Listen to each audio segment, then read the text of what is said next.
Hello there, it's Nigby. Right, this is going to be a bit of a strange video. Lock Sport makes you do some very strange things. This is a huge box. I'm having to film this by hand, so this first bit of the footage is going to be a bit shaky. I've got this banana for scale, so you can see how big this box is. This is a box of locks and assorted other stuff that I bought from eBay.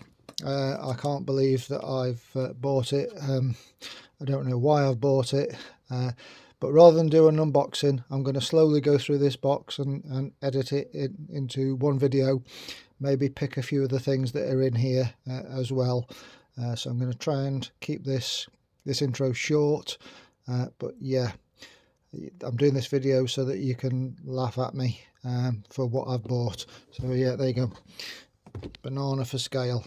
Quick look inside. There's boxes and boxes and boxes of stuff in here. I'm slowly going to go through it now. So yeah, that's the introduction over. I'll get one of the boxes out and lay out what's in there and let you have a look.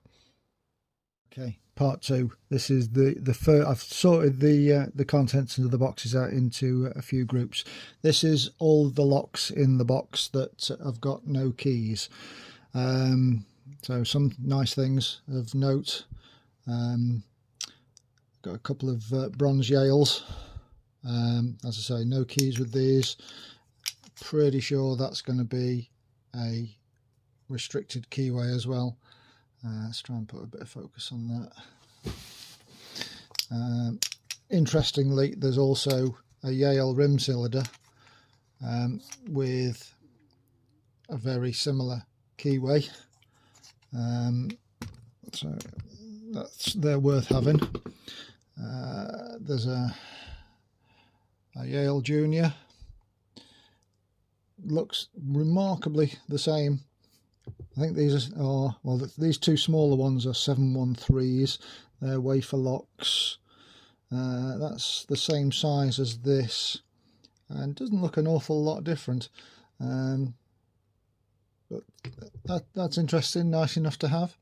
As I say, nice logo on there. There's a couple of Ilcos.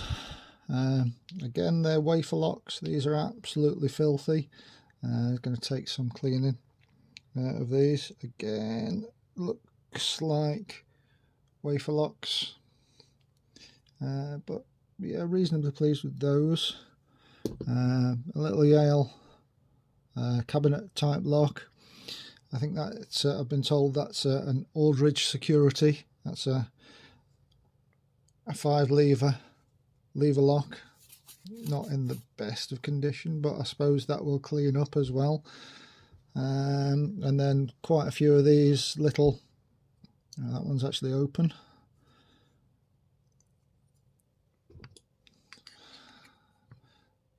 Little lever, that's open as well. So goodness knows if these work or not. There's a couple more over here.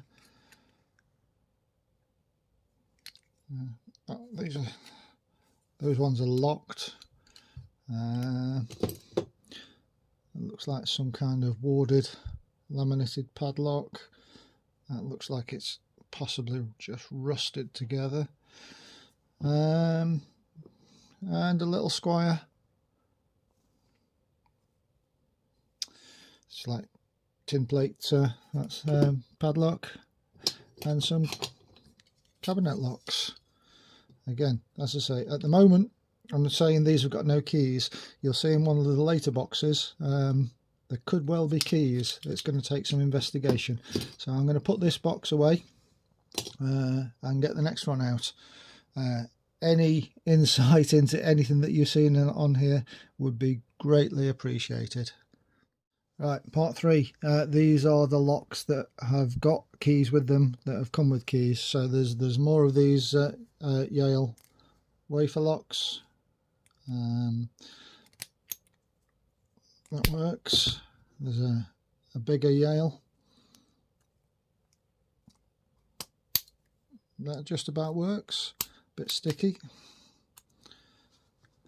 There's another one of the Ilcos, so I'm pleased to have one of these Ilcos with a key. Again, it's a wafer lock. Again, absolutely filthy. A bit sticky, let's not mess around with that. There's an old Union, very sticky. I suppose that's the sweetest one of the lot. Let's bring that closer to. It's locked and unlocked. So I think that's just a single lever in there. I know very little about these. What's that say? Secure. That's quite sweet. There's a bigger lever lock. Let's have a look at the key. Again, just looks like a single lever. I don't think these are going to be anything special in terms of picking, but that does work. Some cabinet type locks might be of interest to somebody. Another one.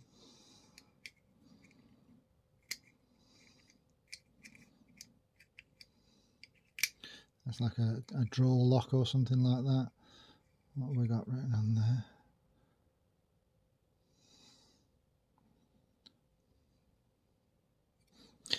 Okay, so that's the locks that have definitely got keys. Next box coming up. This thing is in a league of its own. It's a Victorian Chubb lever lock. Still works, but the way that it works is that each of these levers, I think, just looking at that keyway, there could be flesh-eating spiders in there. That's totally beyond my knowledge of locks. As I say, I've asked a few people on UK Climbing about it, and the guys come up with a sales brochure for this. So it is Victorian. I really don't know what I'm going to do with that. Probably going to end up giving this stuff away at some point. If just shout up if you see anything that you want. I'll trade you for something that I understand. So there you go. That's part 3 finished. Right, some time has passed since I did the last little section. This was what is in one of the other boxes, and it is just hundreds of keys. There's all sorts of junk here. A couple of nice things that I found. There's a couple of H&T Vaughan keys. They are really quite pleasant. They might be of use to somebody. A little bit of history. In the UK, I've got a couple of AA phone box keys. They're just Yales, but let's zoom in on that. In the UK, before mobile phones were prevalent, there used to be a series of phone boxes that you could call a breakdown service, the Automobile Association, and you got issued with one of these keys. I can remember that from my childhood, so they're of interest to me. There's some, I don't know if I've tried that. What I have found is I found working keys for the Ilco padlocks, so that's good. No shackle pop on that one, but that's a working padlock now with a key. I have found keys that fit the bronze padlocks, because I'm pretty confident that these are going to be a restricted keyway, so I'd never get any keys for them, but that fits perfectly. Doesn't work, but I know that you can take these things apart, so I could take it apart and I could repin it to that, and then I would have padlocks with working keys. Similar with that one, because I think these are slightly different keyways. Just double check that. Yeah, that doesn't fit into there, fits into there, but that one well, it does fit actually. 1, 2, 3, 4, 5, 6 would be about right. It goes a little bit firm at the end, and then it's quite hard to pull out. But that could just be the pins that are weird. But it's a good start to getting a working key. And same thing with the rim cylinder. Again, with this being keyed the same as the padlocks, be able to take that apart, because I'll be able to pick this, I'm sure, and I'll have that with a working key as well. So I've increased my working padlock count up. There is all sorts of things in here. I haven't found anything that fits, that operates the Aldridge, but I have found that goes in and turns nicely on the post. Now, I don't know an awful lot about lever locks at the moment, but I'm assuming that I'm going to be able to make a tensioner maybe from that. So that's a start to that. And without spending an awful lot more time, there's some more Yales there. I don't know if I've tried those in any of those locks. Maybe they actually fit.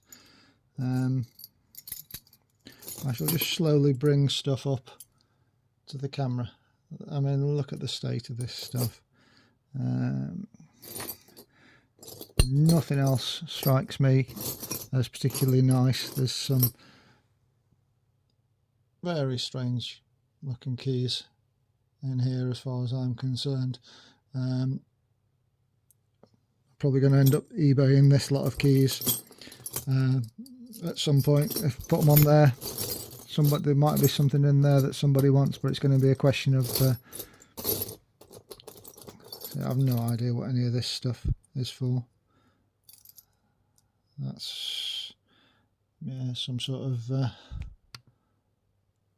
like hex drive thing, some union. They look like they might have been an interesting little lock at some point. I haven't got the lock. What's that?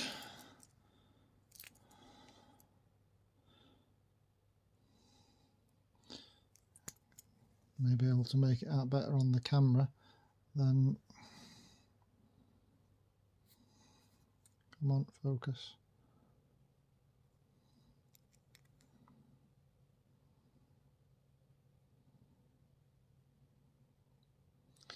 Yeah, don't know. So yeah, I've got a little bit more experimenting to do. It's just taken me a good half an hour of just sifting through these to find the operating stuff for that. Yeah, the next box is to come. Impossible job. Well, not impossible, but do I really want to be bothered?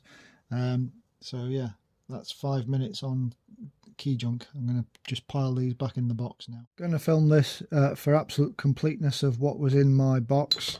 There is a load of old hinges, some absolute scrap iron hinges, part of the casement of an old chest lock of some sort, an old, what's that, a union, that probably goes with that union cylinder,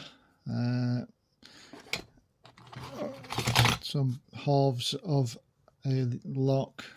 Yeah, I'm not going to dwell on that box, that's probably going to go straight into the bin.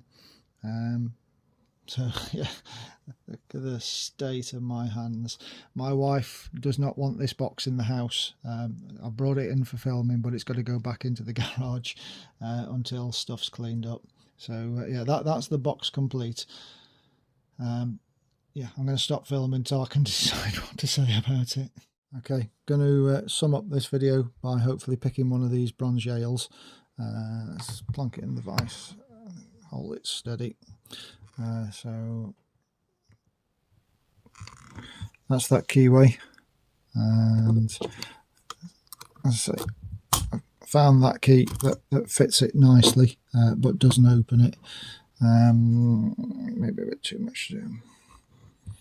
So let's see if it actually works as a lock. So core moves, that's good.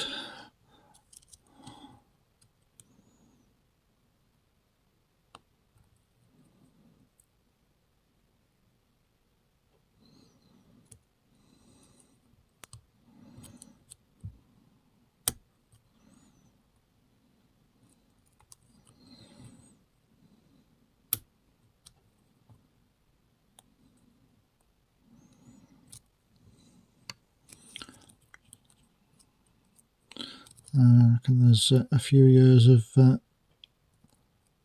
gunk in this lock.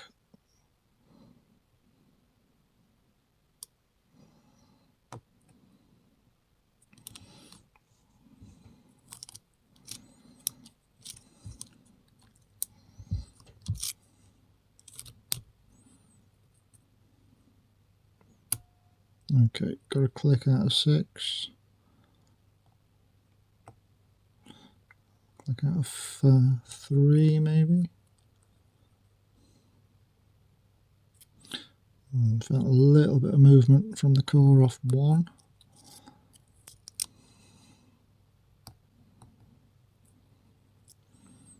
There's 3. Okay, so that's got that open.